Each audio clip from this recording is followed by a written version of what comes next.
Good morning, everybody, on this beautiful Sunday morning.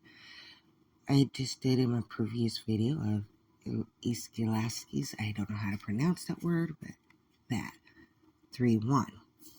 But I want to go over 3:1 through 8.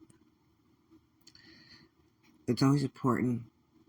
I hope you guys have your own Bible so you can read it for yourself, because it's important to get in your Bible daily to read God's words and pray, because that's the only source we need in our life is the Bible.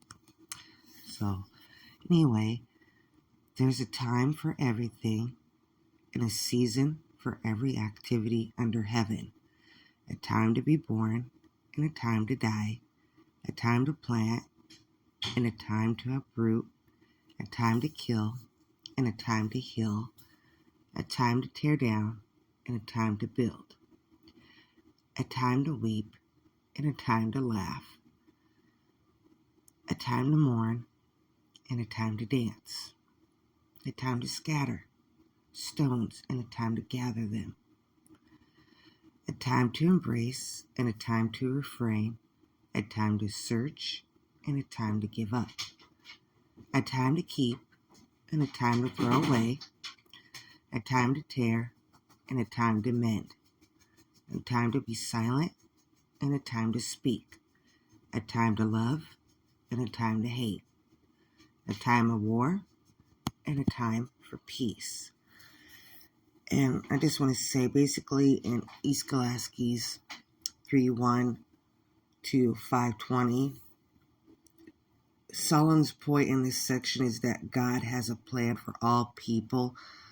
Thus, he provides cycles of life, each with its work for us to do. Although we may face many problems that seem to contradict God's plan, these should not be barriers in believing in him, but rather opportunities to discover that without God, life's problems have no lasting solutions. And then basically 3:1 through 8, timing is important. All experiences listed in these verses are appropriate at certain times. The secret to peace with God is to discover, accept, and appreciate God's perfect timing. The danger is to doubt or resent God's timing. This can lead to despair, rebellion, or moving ahead without his advice.